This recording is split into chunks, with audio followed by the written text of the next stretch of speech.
আনমনে বসে বাগানের দোলনায় দুলছি, হালকা বাতাসে চুল এলোমেলো হচ্ছে বারবার। তখনই বাবার ডাক, এই মিহি এদিকে আসো তো মা। বাবার ডাকে অগত্যা উঠে বাসায় ঢুকে বাবার সামনে এসে দাঁড়ালাম। বাবার মাথায় টুপিটা চড়িয়ে আমার দিকে তাকালেন, একটু রাগ মিশ্রিত স্বরে বললেন, তোমাকে বারণ করেছি না চুল খোলা করে বাইরে যাবে না, নামাজ পড়েছো? তাড়াতাড়ি মাথায় ওড়না দিয়ে আমি মাথা নিচু করে আস্তে করে মাথা নাড়লাম। বাবা হাতের ঘড়ি দেখে বললেন, হাতে আরো 10 মিনিট আছে, যাও নামাজ পড়ে নাও। আমি মাথা নাড়িয়ে চলে এলাম আমার রুমে। আমার বাবাটা অনেক ধার্মিক, ধর্মে সবকিছু অক্ষরে অক্ষরে মেনে চলেন। এই জন্য গ্রামের মানুষেরা বাবাকে খুব মেনে চলে এবং যে কোনো সমস্যায় বাবার কাছে ছুটে আসে। আমি মিহি, বাবার একমাত্র মেয়ে। এবার মাদ্রাসায় দাখিল পরীক্ষায় উত্তীর্ণ হয়েছি। বাসায় আমি, ছোট ভাই, বাবাই থাকি। মা কোথায় আছে তা জানি না, খুব ছোটবেলায় দেখেছিলাম, চেহারাটাও ঠিক করে মনে পড়ে না। বাবাকে মায়ের কথা জিজ্ঞাসা করা একদমই বারণ, এই ব্যাপারে কথা উঠলেই রেগে যান। বাবার এক বিশ্বস্ত বুয়া খালাই আমাকে দেখাশোনা করেন। উঁচু করে নামাজ পড়ে নিলাম। আমার ধর্মের এইসব নিয়ম কানুন মানতে ভালো লাগে না, বাবা রাগ করবেন বলে বাধ্য হয়ে করি। বাবার কথা হচ্ছে, উনি যে পথ সারা জীবন অনুসরণ করে এসেছেন আমাদেরকেও অক্ষর অক্ষরে তা করাবেন ইনশাআল্লাহ। মাঝে মাঝে বাবার এসব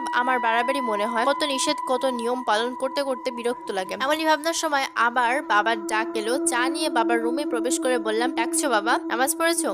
আব্বা হুজুর, এই নাও তোমার চা।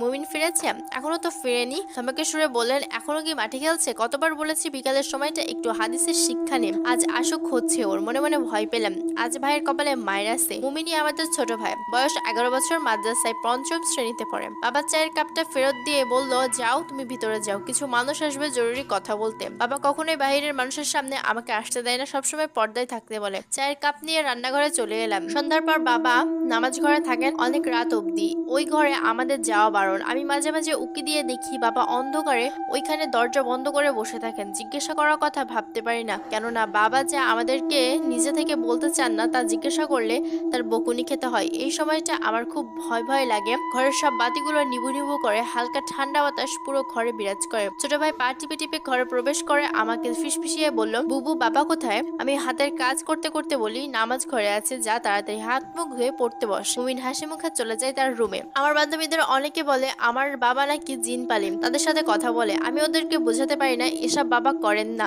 আমি কখনোই দেখিনি এসব। অনেকে উপহাসের সুরে বলে, তোকে জানিয়ে করবে নাকি? তাছাড়া তোর বাবা এত বড় আলেম, তার বুঝি এসব থাকবে না? ওদের কথা আমি পাত্তা দেই না, তবে মাঝে মাঝে এসব ভাবি, ইস সত্যি যদি বাবার পোষা জিন থাকতো, তাদের একবার দেখতে পারতাম।